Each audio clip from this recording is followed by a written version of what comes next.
Sup Shredders, my name is Logan aka Spiderhands and welcome to an SP Reviews where today I'm going to be checking out a track from an act named Beyond titled, translated, I'm Angry. And if we switch over to here, I'm assuming the translation is I'm Angry. That is what DeepL is telling me. I should note that I'm making this on behalf of 4C Spawn. This is a track that they would like me to check out. We've got the video here, so I'm unsure if it's going to actually be able to be on YouTube, but we're going to listen through this track from start to finish.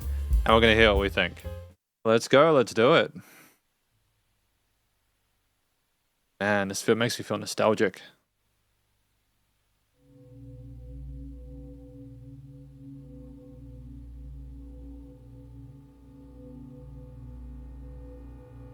Just the tension with the synths, man.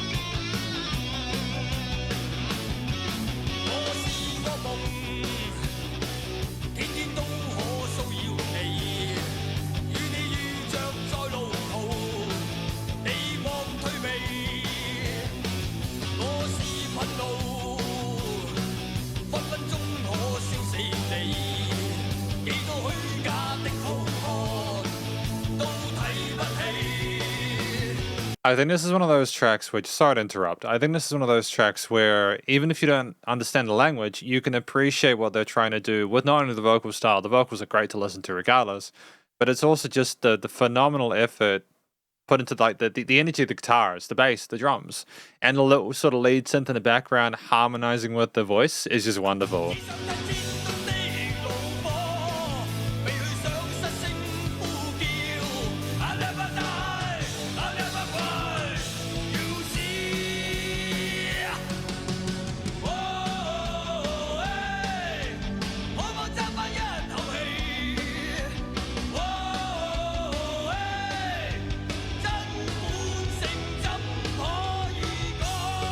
I'm actually enjoying this.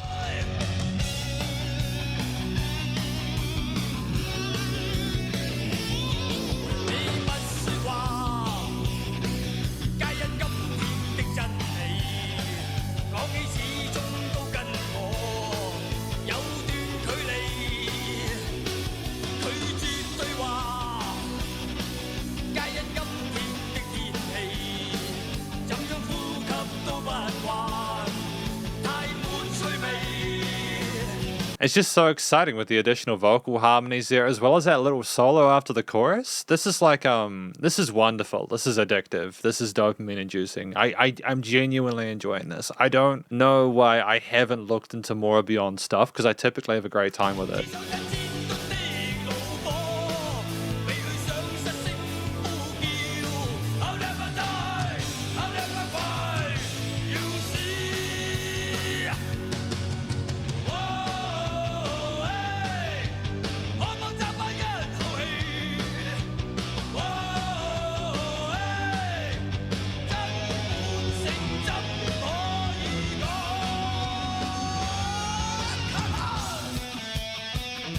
And the charisma with the vocals as well is just sensational.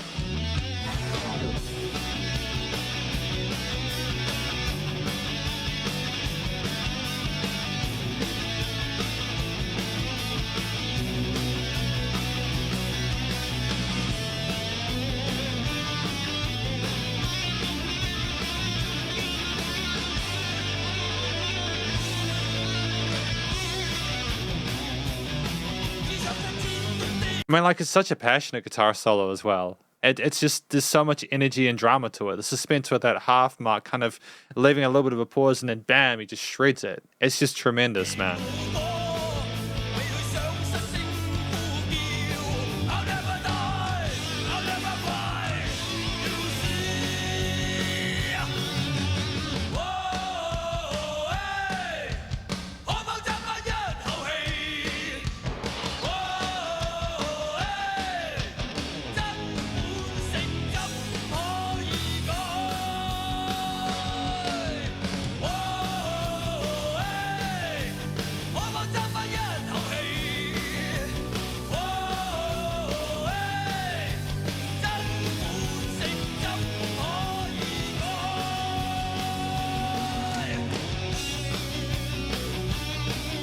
And back to that lead riff.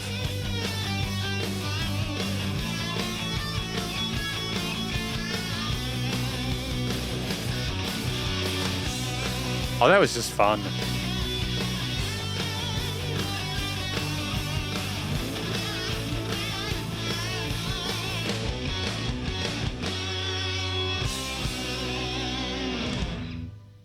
So, like, I want to thank Forsey Spawn for asking me to listen through this track, because I love this. I think that if I had been around the time where Beyond were putting out music, because I was born in 91, right? I think these guys were just releasing music around that point, so I was clearly too young to get into it. I started getting into rock and metal around the mid-2000s. I could be wrong, though. I could be misunderstanding things. But it's just, like, I listen to this and I think it's really fun. We're going to talk about this more in the conclusion. Because welcome to the conclusion of my review of this track from an act named Beyond, titled, as I understand it, this is translated, I'm Angry. Now, I think that it's not about literally being angry. When you talk about like the dying and the crying stuff in English, which is enough, I think, for me to kind of ascertain what we're going for here in combination with the title of the track. We're saying that like we're angry, we're passionate, we are frustrated, and we're not going to give up, and we're going to keep fighting for what we believe in. And I think that that's incredible. I think that charisma, that effort to make things compelling there lyrically, it makes me feel like I've missed out on the lyrics, but at the same time, I got enough just from that little bit of context to kind of pull everything together, and I'm really thankful for that. I do like it when people put stuff in like English like that, although I do not expect it, because I understand that it's okay for stuff not to be in English. It's clearly totally fine, right? But well done with I think the track. Just the vocals were tremendous. Really great singer, very passionate, very comfortable with the head chest voice. The vocal technique is solid. We had lovely, so like those kind of gang chants on the side of the mains coming through there with a nice sort of vibrato. We saw it above it. We had a bit of vocal fry occasionally. There was a lot of passion and grit behind the performance. We clearly cared about what we were trying to do here, and I think it's tremendous. Really, really well done. I think that in a way, I don't know how they could have possibly improved the vocal performance. It was just so full of energy whilst being serious, and like, you know, it was very true to what I think we were trying to sort of accredit to the subject matter, and it just worked so well on top of the anthemic nature of the backing instrumentation. Now the way we expressed ourselves is dope. I love this track. I think it's very, very, very well handled. I think that it's the epitome of like, you can be feeling negative feelings whilst also trying to make it sort of more fun for the listener, I suppose, in a way where you don't need to do it like that, but you can, and it works here. The track itself at 4:14 is nice and short. Honestly, like, I'm used to a lot of tracks from this era being longer than this, and I think that there can be sort of superfluous elements to that. I don't necessarily think that we always benefit from having like, how do I describe it? I don't think we necessarily benefit from having a situation where we are adding more and more to a track that's outside of the story we're trying to tell. That's sort of more of the instruments that we've already established here. I think that we had our key elements here of like bass guitar, drums, and there's like an organ or like a synthy thing as well. Maybe they were separate or together. But I think, especially with that kind of rise at the start there, things just kind of getting more sort of like epic, and then you have the you know, like the kind of charismatic guitar riff there. I've said like really energetic, vibrant guitar riff there with a bit of sizzle with the distortion, right?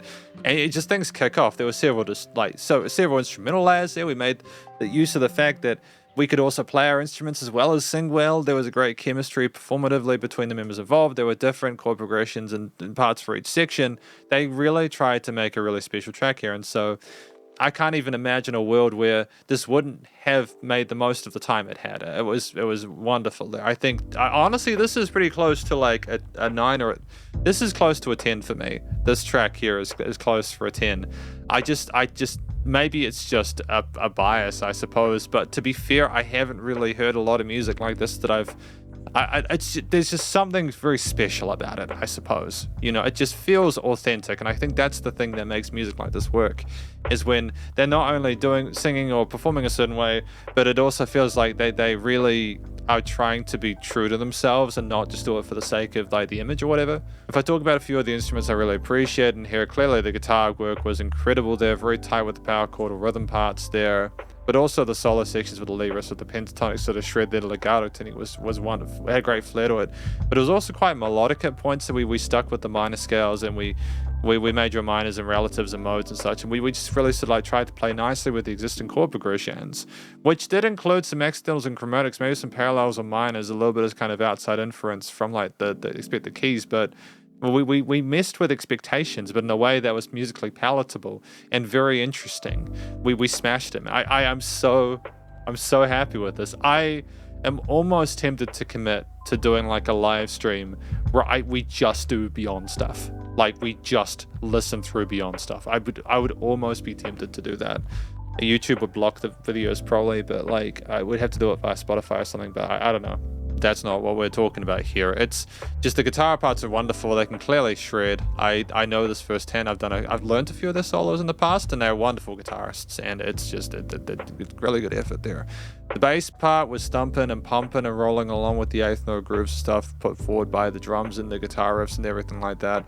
We handled the root notes really well and stuck between them. We're just a really great team player, you know, like we're very tight with those, with the lower section there, and we nailed things there. The drums were great, you know, we didn't overplay, we pocketed it a bit, but we also had a sort of firm grasp of what to do with the cymbals and the kick snare patterns and like the tom progressions and stuff like that, and we pushed forward and had a nice driving beat where we allowed things to not be too overpowering in the drum section, but also just enough to kind of make it catchy, whilst also you nod your head to it and you kind of feel like you're going behind it. Just a great overall kind of energy to it, you know. There's a magic, I suppose.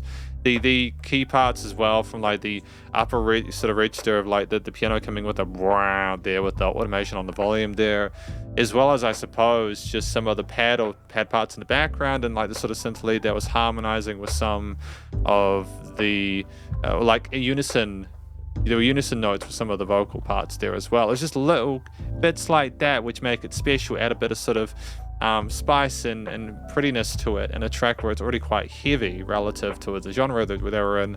We tried to really give it like the full package, and we did. I think it was a great performance, and there was not a note out of place.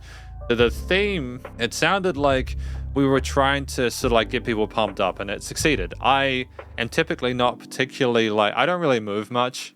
I'm kind of lethargic, but like with this track, it made me feel like I was awake. And I can say from the bottom of my heart, that is not something that happens often. A lot of music just doesn't make me feel anything. I kind of almost feel nihilistic listening to a lot of music because I analyze it with like a deadpan perspective, but I actually found myself actually getting emotionally invested in it. And it's not because I could identify with the lyrics either. That's what's even more crazy about it, is that like I just listened to the track and just felt the pull of it. It was like it wanted you to get involved. It was being playful. It was trying not to waste your time as a listener. There was lots of interesting variety going on with the different chords, melodies, rhythmic patterns and stuff like that. Yeah, masterclass in composition. The studio recording, mixing and mastering was tight. Really tight, man. I liked the way the vocals were recorded. They were nice and sort of like present in the mix. They weren't overcompressed and they weren't overproduced. The guy could just clearly sing. The guitar parts were nicely sort of set on the sides there. They had a great they had a body to them without being too much. They were allowing space for the bass and lows at the bottom, which were also nicely niched in the frequency spectrum there. Things were nice and wide in the stereo field, though the music surrounded you in the headphones. There was dynamic range to this. Things were not the same loudness all the time, which I also appreciate. And it was also nice and loud without pumping, so the bus compression and limiting was handled. I mean, effectively, this is my review of this track from an act named Beyond, titled I'm Angry, and hopefully you enjoyed it. If you did, please do go show us some love via their various social medias. And I'm sure this is on YouTube and other digital streaming platforms. And stay cool and stay safe. And please remember to support your local musicians and artists at this point in time, as either help more than ever with all the crazy stuff going on in the world. And I will catch you in the next review. Spiderhands out.